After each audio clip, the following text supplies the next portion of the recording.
Hey guys, Saints Vibe here, and we're here talking about Burn the Witch, the anime movie that was just released tonight here on Crunchyroll. And if you're in Japan, you might have already seen it in the theaters. But if you haven't already, hit that like button for this video, subscribe if you haven't already, and hit the notification bell when I upload new videos just like this for anime and manga material. And tonight we're talking about, of course, Burn the Witch. And the first thing I have to say about this movie is the animation was just absolutely on point, amazing.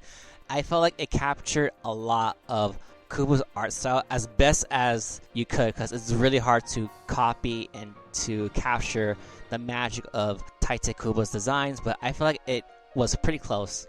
Now, of course, this was based on 4 chapters that was released earlier this year. Actually, it was like a couple months ago. And as for the adaptation, it was actually fairly accurate. I felt like it was probably 99.8% accurate to what we saw in the manga not too long ago. 98% depending on a couple of things, but not really. There was some more extra scenes added, especially towards the beginning of the first battle scenes.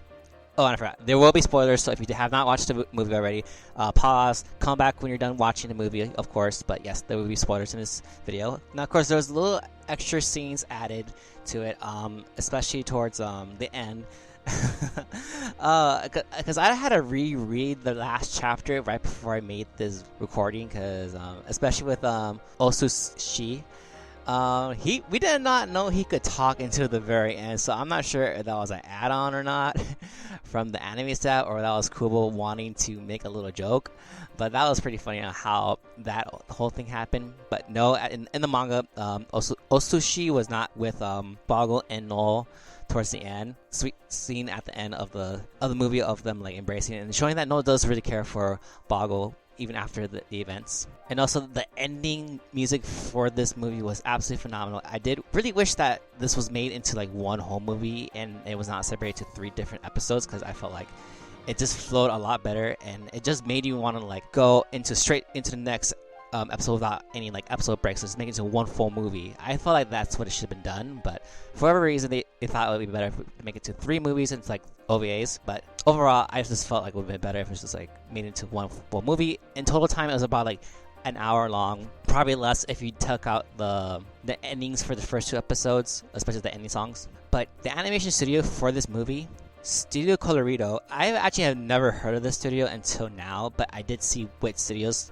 towards the end of the credits, so they might have had a hand with it. But Studio Colorido did a phenomenal job of animating this movie. They just did a great job of capturing the world of Burn the Witch. And they're actually a fairly new studio.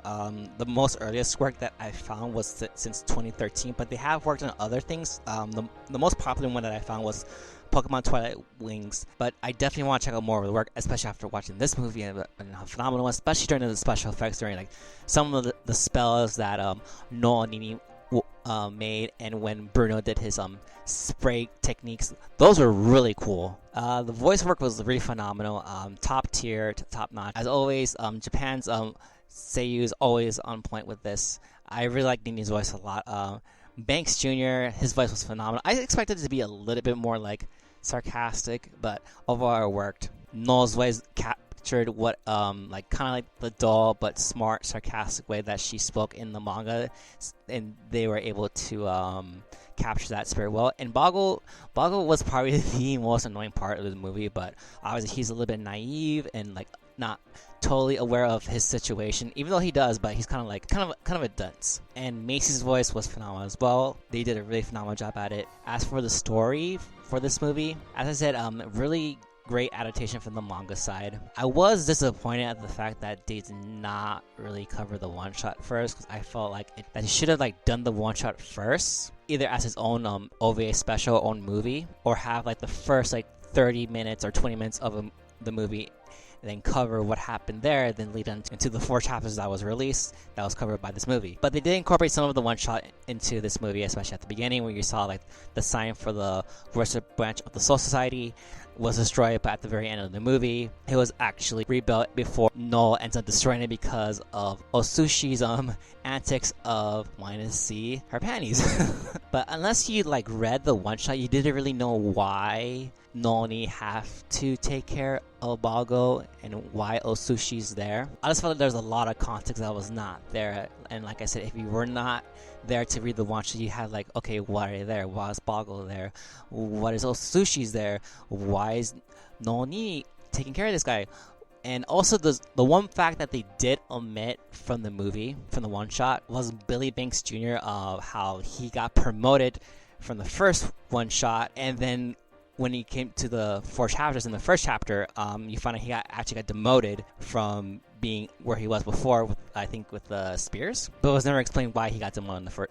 It was explained, I think. And of course, Banks Jr., really great part of the movie. But even though he was like more of a background minor character, like he does have a bigger role in this series whenever Kubo does release season 2 of Burn the Witch. And I'm hoping that this does lead to more Burn the Witch movies, because I am really intrigued by this new concept that I don't know if Kubo decided to come up with the concept or if anyone from Shueisha decided to come up with this, of doing like mangas in seasons and then having them released as anime movies. So this is definitely a first, and I feel like this is an experiment to see how well it works, and to my impressions, I say that it worked phenomenal. So whoever came up with this idea to help Kubo with this, they did a great job. And I think I said this earlier, Bang Knife, great character. Bruno was phenomenal. Even though that he did come out as a bad guy at first, but then later on you find out that he's not really a bad guy. He was like kind of doing his job, so not really an antagonist of this movie, but he was in some way till the end. And of course, Banks Jr. You find out from Squire when he or she discovered the little hole in the glass windows that Banks Jr. actually shot from there. He shot and killed Cinderella, main antagonist of this movie. That Banks is actually a son of a hero, but we don't know who that hero is. It might be the missing leader. Top of Horns did not show up, but obviously he will probably play a bigger part in season 2 whenever that does come out. Maybe Banks might be his son. We don't know. But it would be really interesting to see if Billy Banks Jr. is actually a son from someone from the Eastern branch of the Soul Society. Well, now that would be cool. But I think I saw somewhere that Burn the Witch actually takes place 12 years after the final arc of Bleach, but I cannot really find a confirmation on that. But if anyone knows, please comment down below with a source. And of course, after the defeat of Cinderella, which is one of the Marchants, and there are about 8 Marchants left, so expect more information on the Marchants later on. And of course, Bruno ended up taking out the death kill for Bago, so there will be more use for Bago later on. And I'm hoping there will be some more Bleach references in season 2 or the next movie. Hopefully, like once season 2 is completed next year, that we'll be able to see more Burn the Witch movies. That I'm really interested to see if they will be able to do that and make more connections with Bleach. But overall, great movie. If I had to give this a rating, I'll give this maybe a thumbs up. Of course, thumbs up if you just want to see a really good, feel-good movie with some action and some adventure. And of course, if you're a fan of Bleach, you would want to watch this because it is tied to Kubo's work and it's phenomenal. But yes, tell me down below, what did you think of this movie? Did you like it? Did you hate it? Was it as good? Was it as accurate to the manga as you thought, like I did? And of course, hit that like button for this video. Subscribe if you haven't already to help this channel grow and get this video out to more people so they can see this and help grow the channel. And with that, this is Sane Survive signing out. I'll see you guys later for Yashimine. Review of Yashimine is going to be coming up on the channel soon, so stay tuned for that. This is Sane Survive signing out. I'll see you guys later. Bye.